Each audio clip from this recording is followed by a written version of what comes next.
अस्सलाम वालेकुम friends, my YouTube family. I hope you all are doing well. अल्हम्दुलिल्लाह मैं भी खैरियत से हूँ और दुआ करती हूँ अल्लाह ताला हर तरफ खैर खैरियत खुशियाँ बरकरार रखे।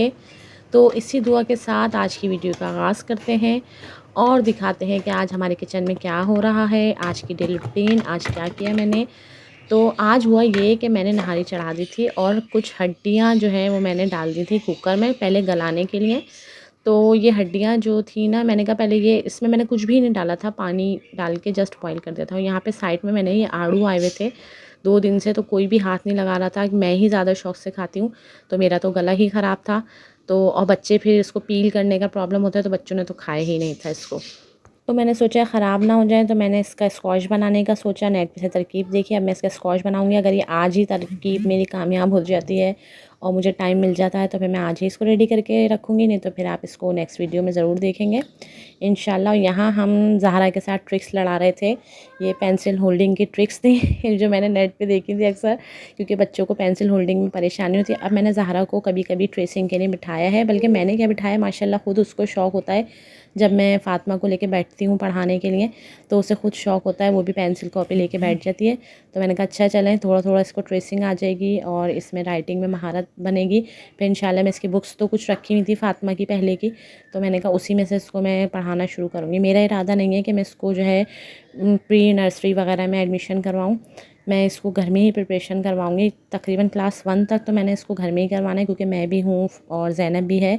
ये देखें ना, अभी इसकी स्टार्टिंग ही है और माशाल्लाह इसकी ग्रिप भी बन रही है और कर ही रही है ट्रेसिंग है। अब ये चीज़ें ट्रेसिंग करना और चीज़ों की पहचान कराने के लिए हम स्कूलों में एडमिशन करवा देते हैं और फिर इतनी इतनी फ़ीसें अफोर्ड करते हैं, उससे अच्छा है हम घर बैठे बच्चों को इस चीज़ की प्रैक्टिस करवाएं।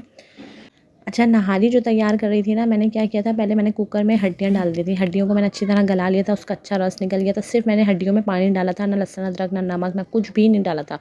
फिर जब मेरी जो है हड्डियाँ गल चुकी थी, फिर मैंने उसके साथ ऐड कर दिया था गोश्त भी। जितना मुझे गोश्त डालना था वो भी मैंने डाल दिया था, उसको भी मैंने गला लिया था।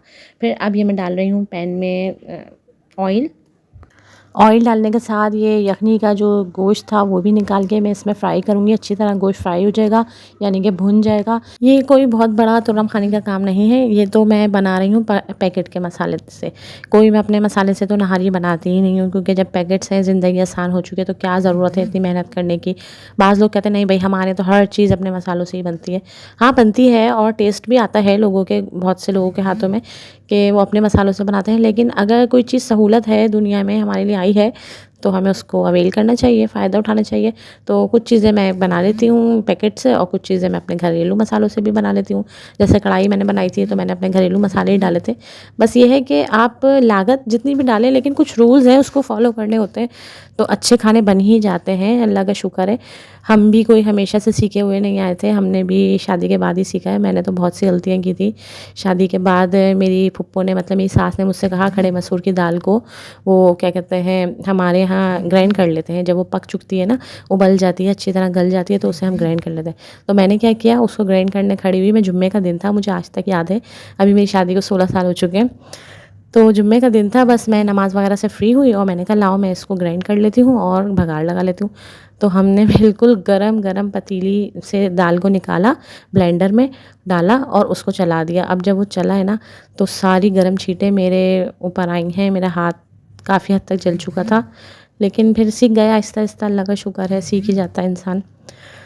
तो बस ये है, और कोई नहीं। कुछ रूल्स हैं, जैसे गोश्त को बनाने का है कि आप हल्की आंच पे बनाते रहें, और गोश्त तेज़ आंच पे बिल्कुल टेस्टी नहीं बनता, मज़ेदार नहीं बनता। हल्की आंच पे जो पक्का हुआ गोश्त होता है ना, वो बहुत मज़ेदार बनता है और अच्छा टेस्ट देता है। और जो है सब्ज़ियाँ बनाना है तो उसमें पानी कम डालें, बल्कि पानी डालें ही नहीं, सब्ज़ियों में तो पानी डलता ही नहीं है। सब्ज़ियाँ अपने पानी में पकती हैं और बहुत अच्छी टेस्टी बनती हैं, सब्ज़ियों में भी इतना जायका होता है। दोपहर हो रही थी, गर्मी बहुत हो रही थी, और वैसे भी मैं जो है मेरा एनर्जी ड्रिंक का टाइम हो गया था, तो ये मैं लाज़मी डेली एक टैबलेट ज़रूर लेती हूँ, और ये हमें लेनी भी चाहिए बच्चों वाली माँओं को जिनकी हड्डियाँ कमज़ोर हैं। वैसे तो हर ख़वातीन को, बच्चियों को ये कैल्शियम की टैबलेट्स ज़रूर लेनी चाहिए। तो हमारी हड्डियों में जो तकलीफ़ है चलने फिरने में, वो सब इससे सही रहती है। मतलब कैल्शियम हमारा बैलेंस रहता है, अच्छा रहता है। और साथ में सुबह की धूप भी लें तो वो भी बहुत फ़ायदेमंद है, विटामिन डी भी मिलता है उससे। तो ये लेना बहुत ज़रूरी है, क्योंकि हम सेहतमंद होंगे तो हमारे बच्चे भी सेहतमंद होंगे और फिर हम उनकी अच्छी टेक केयर भी कर सकेंगे। अगर घरदारी अच्छी तरह चलानी है तो ये सब तो करना पड़ेगा, अपनी सेहत का ख्याल लाजमी करना पड़ेगा। यहाँ पे गोश्त की अच्छी भुनाई हो गई थी, हड्डियाँ वगैरह सब भुन गई थी, पैकेट का मसाला मैंने इसमें ऐड कर दिया था। और अब बारी थी हमें अपना शोरबा रखने की, जितना भी हमें शोरबा रखना है, इसमें थिकनेस रखनी है, तो उसके हिसाब से मैंने 3 टेबल स्पून इसमें आटे में पानी मिला लिया था, वो मैंने इसके अंदर ऐड कर दिया है। अब जब हमें जितना भी थिक रखना है इसको, वो रखने के बाद ऊपर से मैंने इसमें प्याज का भगार कर देना है। यहाँ पे माशाल्लाह सालन तो मेरा तैयार हो गया था, लेकिन ये चमचा चलाते हुए आज भी मेरे ऊपर इतनी बुरी तरह छीट आई है। देखें कि सारा ऑयल मेरे हाथ पे आ गया और मेरी स्लीव्स भी गंदी हो गई थी। यहाँ मैंने पतीली पे ढकना लगा दिया है और इसको हल्की आंच पे पकने के लिए रख दिया है। अच्छा, ये जो बर्तन है ना, ये मेरे नेबर्स में से आए हुए थे, तो ये काफ़ी सारे बर्तन जमा हो गए थे। इत्तेफाक से मुझे बिल्कुल फुर्सत नहीं मिल पा रही थी कि मैं कुछ ना कुछ इसमें बना के भेजूँ। अब इन लोगों ने तो कुछ ना कुछ मुझे बना के भेजा था, ये इन लोगों की मोहब्बत थी। इसमें मेरे जो पेइंग गेस्ट हैं, मेरे घर के नीचे रहती हैं, उन्होंने मुझे अफ्तारी भेजी थी। ज़िलहज के दिनों में जो रोज़े चल रहे थे ना, उसमें अफ्तारी भेजी थी। तो मेरी आदत ये है कि मैं बर्तन जो है किसी के भी खाली नहीं भेजती, मैं उसमें फिर वापस ना कुछ डाल के भेज देती हूँ। तो उस वक्त ऐसा हुआ कि कुछ ऐसा था नहीं, तो मैंने दिया नहीं। और उसके बाद फिर बकरीद आ गई, बकरीद के बाद दावतें वगैरह स्टार्ट हो गई, अम्मी के यहाँ जाना आना, फिर मेरी तबीयत ख़राब हो गई। तो इतने टाइम में ना मुझे बिल्कुल फुर्सत नहीं मिल रही थी कि मैं इन लोगों के बर्तनों में कुछ डाल के वापस भेज देती। उमर रुखसाना आंटी के देखे आओ और उनको बहुत जज़ाकल्लाह भी कहना आपने हलीम भेजा था, बहुत मज़े का था। तो मम्मा थैंक यू कह रही हैं। अच्छा, ये जो मैंने अभी नहारी भेजी है ना, इनके घर से आया था हलीम मेरे पास। तो ये आंटी मुझे इतनी चाहती हैं, मुझे इतनी मोहब्बत देती हैं। ये ऑस्ट्रेलिया गई हुई थी अपनी बेटी के पास, अभी कुछ दिनों से 3 महीने से गई हुई थी वहाँ। वहाँ से आते ही इन्होंने मेरे लिए एक तो ये बना के भेजा, और जब ये वहाँ थी ना, तो वहाँ पे भी मेरी बार बार खैरियत पूछ रही थी। इवन कि ईद पे भी इन्होंने मुझे फ़ोन किया, स्पेशली मुझसे बात की। तो ये लोगों की मोहब्बत होती है कि वो दूर जाने के बाद भी आपको याद रखें और आपको चाहें, आपको मोहब्बत दें। लेने देने की कोई बात नहीं थी, लेकिन आपकी ज़बान में मिठास हो, यही बहुत बड़ी बात होती है। तो हमें ऐसे लोगों की कदर करनी चाहिए। अच्छा, साथ में यहाँ पे जो मेरा पीच स्क्वैश था, उसकी भी तैयारी चल रही थी। मैंने तमाम पीच को बॉईल कर लिया था, छिलके समेत ही। अब उसको बॉईल करने के बाद ग्राइंड कर लिया था। अब इसको मैं क्या कर रही हूँ, इसको छान लूँगी तमाम को। अब जो छानने के बाद जो इसका जूस टाइप का निकलेगा ना, उसको मैंने डालना है पैन में, और उसके अंदर मैंने चीनी डाल दी, अच्छी खासी चीनी मैंने इसमें डाली थी, और उसको पका लिया था। छानने के बाद जो इसका पल्प रह जाएगा ना, जो गूदा आप जो डिस्कार्ड करने वाला होगा, उसको आपने डिस्कार्ड नहीं करना। अगर आपके घर में पौधे हैं, प्लांट हैं आपके घर में, तो आपने उसमें डाल दें, क्योंकि इसके अंदर पीच में विटामिन सी की मिकदार बहुत ज़्यादा होती है, जो आपके पौधों के लिए अच्छा फर्टिलाइज़र का काम कर सकती है। अच्छा, यहाँ पे ये पक रहा है और इसमें चीनी भी मैंने डाल दी थी आपके सामने, और इसको मैंने पकाया है खूब सारा। अब इसके अंदर आप चाहें तो इसमें नींबू भी ऐड कर सकते हैं, या थोड़ा सा सिरका ऐड कर सकते हैं, ताकि इसकी जो शेल्फ़ लाइफ है वो बढ़ जाएगी। और अगर आप काला नमक आपको पसंद है तो वो डालें। मैंने थोड़ा सा काला नमक भी डाल के इसको टेस्ट किया था, तो काफ़ी अच्छा टेस्ट आया था इसका। अच्छा, अब ये पक जाने के बाद, जब ये काफ़ी पक जाएगा, फिर मैंने इसको ठंडा करने के बाद इसको बॉटल में स्टोर कर लिया था। अच्छा, अब आपने देखा होगा कि ये इतना कुकिंग होने के बाद इसकी येलो से इसका कलर ऑरेंज हो चुका है। तो अगर आप चाहें कि इसका कलर बरकरार रहे, तो आप इसमें कोई सा फूड कलर भी ऐड कर सकते हैं।